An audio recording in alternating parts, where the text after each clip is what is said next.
박정희 대통령에게는 유경수 여사 이전에 완전히 지워진 첫 번째 부인이 있었습니다. 1936년 4월 19세의 박정희는 16세 김호남과 강제로 결혼했습니다. 하지만 신랑은 결혼식 당일 신혼 첫날 밤도 없이 곧바로 도망쳐 버렸습니다. 그 후 무려 10년간 남편은 단 한 번도 아내를 찾지 않았습니다. 심지어 딸이 태어났을 때도 생활비 한 푼 보내지 않았죠. 더 충격적인 것은 대통령이 된 후에도 그녀의 존재를 완전히 지웠다는 사실입니다. 청와대 기록에서, 언론에서, 심지어 가족 사진에서까지 그녀는 결국 절로 들어가 월상이라는 새 이름으로 살아가야 했습니다. 마치 김호남이라는 이름 자체가 존재해서는 안 될 것처럼. 도대체 왜 그녀는 지워져야 했을까요? 그리고 이 모든 것을 알면서도 유경수 여사는 왜 조용히 그녀를 도왔을까요? 이 이야기를 이해하려면 먼저 그 시대를 알아야 합니다. 1920년대 조선. 특히 농촌에서는 여성의 운명이 오로지 남성에 의해 결정되던 시대였죠. 결혼은 개인의 선택이 아닌 가문 간의 결합이었고, 특히 여성에게는 어떤 발언권도 주어지지 않았습니다. 김호남의 비극은 바로 이런 시대적 배경에서 시작됩니다. 1920년 경상북도 선산군에서 김호남이 태어났습니다. 넓고 강인한 땅처럼 살아가길 바란다는 마음이 담긴 이름이었습니다. 하지만 아이러니하게도 그녀의 삶은 그 이름과는 정반대로 흘러가게 됩니다. 김호남은 형편이 넉넉하지 않는 집안에서 자랐습니다. 시골 2년제 간이학교를 졸업한 것이 교육의 전부였지만 당시로서는 여성이 글을 아는 것만으로도 나름 의미가 있던 시절이었습니다. 김호남의 부친 김세호와 박정희의 부친 박성빈은 절친한 사이였습니다. 두 사람은 종종 만나 농사일 이야기와 함께 자식들 이야기를 나누곤 했죠. 그런데 1935년경 박성빈의 건강이 급격히 악화됩니다. 지병으로 몸이 쇠약해진 그는 한 가지 집착을 보이기 시작했습니다. 내가 죽기 전에 막내가 장가가는 모습을 꼭 보고 가야겠다. 주변에서는 만류했지만 박성빈의 의지는 완고했습니다. 그것은 설득이 아니라 사실상 명령이었죠. 당시 박정희는 대구 사범대학에 다니던 19세의 학생이었습니다. 신식 교육을 받은 그는 자신과 수준이 맞는 신여성과의 혼인을 꿈꾸고 있었습니다. 하지만 아버지가 일방적으로 정한 혼사 소식을 들은 박정희는 펄펄 뛰며 분노합니다. 심지어 도망칠 생각까지 했다고 합니다. 결국 셋째 형 박상희가 대구까지 찾아와 끝내 그를 데리고 내려왔고 이 결혼은 성사됩니다. 1936년 4월 2일 대구 사범학교 5학년에 재학 중이던 박정희는 16세의 신부 김호남과 식을 올립니다. 하지만 그 결혼식은 기쁨도 기대도 없는 의례였습니다. 신랑의 얼굴에는 불만과 체념이 어려 있었고 신부는 자신에게 닥친 운명을 아직 제대로 이해하지 못하고 있었죠. 더욱 충격적인 것은 그 다음이었습니다. 신랑 박정희는 결혼식이 끝나자마자 신혼 첫날 밤도 없이 대구로 돌아가 버린 겁니다. 16세의 어린 신부는 이해할 수가 없었습니다. 결혼이라는 게 이런 것인지, 남편이라는 사람이 이렇게 행동하는 게 정상인지. 그녀의 혼란스러운 신혼은 그렇게 시작되었습니다. 박정희는 문경 공립보통학교에서 교사로 근무하며 새로운 삶에 몰두했습니다. 물에 빠진 아이를 구하는 등 유능한 인물로 명성을 얻었죠. 학생과 동료들 사이에서 그는 인정받는 좋은 선생이었습니다. 하지만 정작 자신의 결혼 사실은 철저히 숨기고 있었습니다. 학생들도 동료들도 그가 유부남인 줄 몰랐다고 합니다. 결혼 1년이 지난 1937년 김호남은 시댁인 선산으로 거처를 옮깁니다. 어린 아내는 곧 착한 며느리로 알려지게 됩니다. 시어머니 백나무이는 그녀를 유독 아꼈습니다. 어린 나이에도 불구하고 성실하게 시모모를 복양하는 며느리를 보며 불쌍한 아이라 불렀다고 합니다. 1937년 11월 24일 매운 추위 속에서 그녀는 딸 박재옥을 낳습니다. 그녀에게는 생애 처음으로 찾아온 희망이었습니다. 하지만 박정희는 아내의 출산 소식에도 무관심했습니다. 딸의 탄생에 기뻐하지도 않았고 양육에도 무관심했으며 생활비조차 보내지 않았습니다. 김호남은 홀로 아이를 키워야 했습니다. 젖을 먹이고 기저귀를 갈고 밤새 우는 아이를 달래가며 남편 없이도 어머니의 역할을 다해야 했죠. 참다 못한 셋째형 박상희가 마침내 폭발합니다. 너는 뭐하는 놈이고 재수씨가 재옥이를 혼자 키우며 고생하고 있는데 45원이나 되는 월급은 다 어디에 썼나? 박상희는 몽둥이로 박정희를 때리기 시작했고 김호남은 남편이 맞아 죽을까 두려워 문에 매달려 울며 애원했습니다. 하지만 그날 이후 박정희는 짐을 싸들고 다시 문경으로 떠나버립니다. 이후 만주로 건너가 만주군 장교로 복무하게 되었죠. 1947년 가을 박정희는 육군사관학교에서 교관으로 근무하던 중 어느 동료 장교의 결혼식에서 운명적인 만남을 가집니다. 그녀의 이름은 이현란. 이화여대 아동교육학과에 재학 중이던 그녀는 지적이며 당당했고 무엇보다 신여성으로서의 자부심을 지닌 인물이었습니다. 박정희는 자신의 결혼 사실을 숨긴 채 접근했고 결국 용산 관사에서 동거를 시작합니다.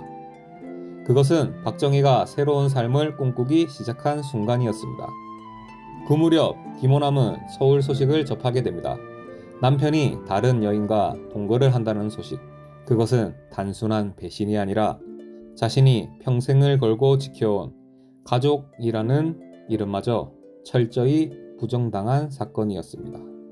하지만 박정희와 이현란의 관계도 오래가지 못했습니다. 박정희가 남로당 군사 조직에 연루되어 체포되는 사건이 발생한 것입니다. 이현란은 충격과 한멸을 감추지 못한 채 결국 박정희 곁을 떠나게 됩니다.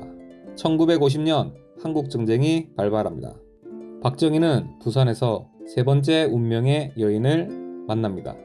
그녀의 이름은 유경수. 당시 25세였던 그녀는 충청북도 옥천의 명문가 출신이었으며 조용하고 단정한 품성과 성실함을 갖춘 여성이었습니다. 1950년 8월 하순 부산의 한 음식점에서 이들은 처음 만났습니다. 몇 차례 짧은 만남 후 박정희는 이번엔 진정한 부인을 맡겠노라 결심합니다. 하지만 박정희는 아직 법적으로 유부남이었습니다. 더 이상 결혼이라는 이름으로 묶인 관계를 유지할 이유도 없었던 박정희는 김호남의 부친 김세호를 찾아갑니다. 딸이 도망친 지 1년이 넘어 이혼이 가능하니 대신 도장을 찍어달라. 김세호는 처음에 거절했지만 끝내 체념한 듯 말합니다. 딸을 그렇게 만든 놈이 감히 법을 운운하냐. 그리고는 도장을 던져 주었습니다. 그로부터 두 달 뒤인 1950년 11월 1일 김호남의 이름은 박정희의 호적에서 공식적으로 삭제됩니다. 그렇게 그녀는 이전의 아내가 아니라 이제는 없는 존재가 되었습니다. 12월 12일 대구의 한 천주교회 성당에서 조용한 결혼식이 거행됩니다. 그 자리에 선 여인은 유경수.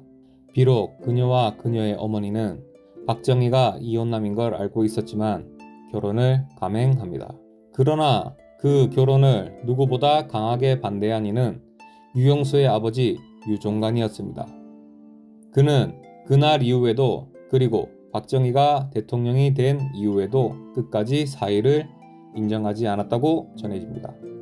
박정희와의 이혼 이후 김호남의 삶은 더욱 고요한 쪽으로 흘러갔습니다. 그녀는 잠시 다른 남성과 재혼하여 아들을 낳았다는 증언이 남아있지만 그 가정도 오래가지 못하고 끝났습니다.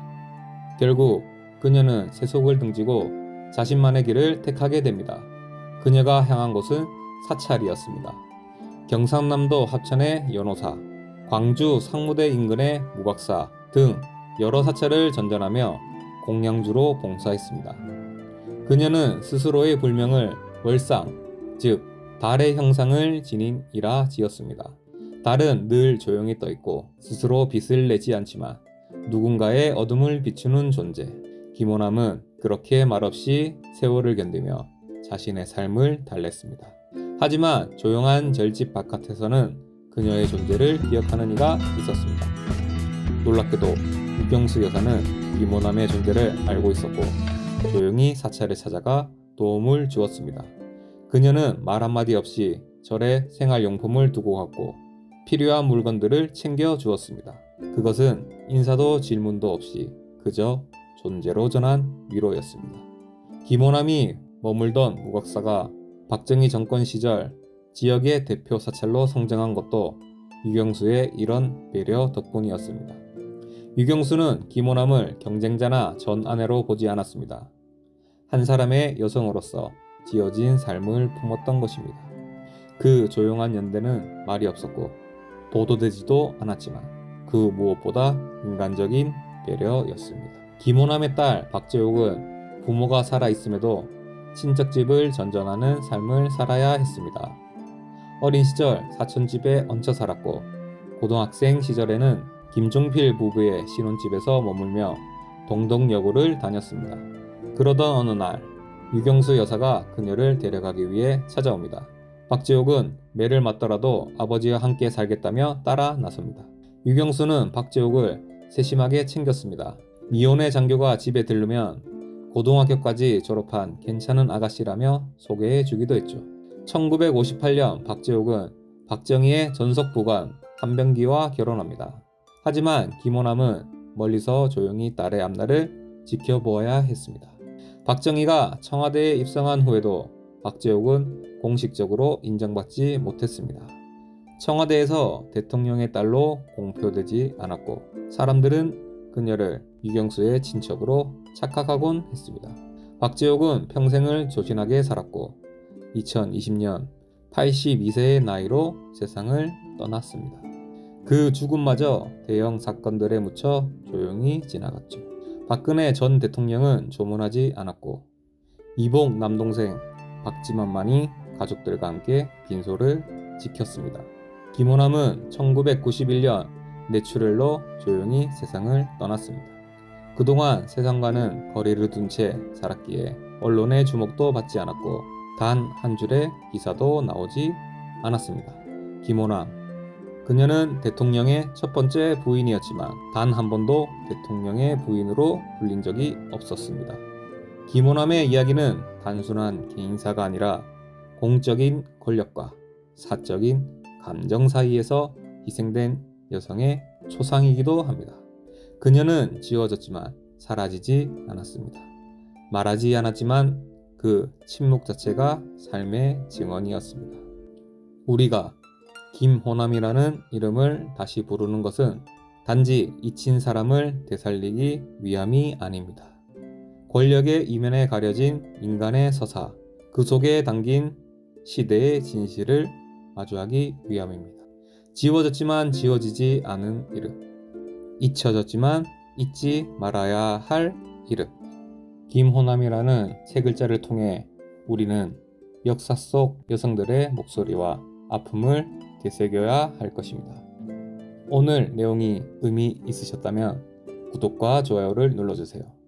여러분의 관심이 더 많은 숨겨진 이야기를 발굴하는 힘이 됩니다. 다음 시간에는 또 다른 잊혀진 역사 속 이야기로 찾아뵙겠습니다. 감사합니다.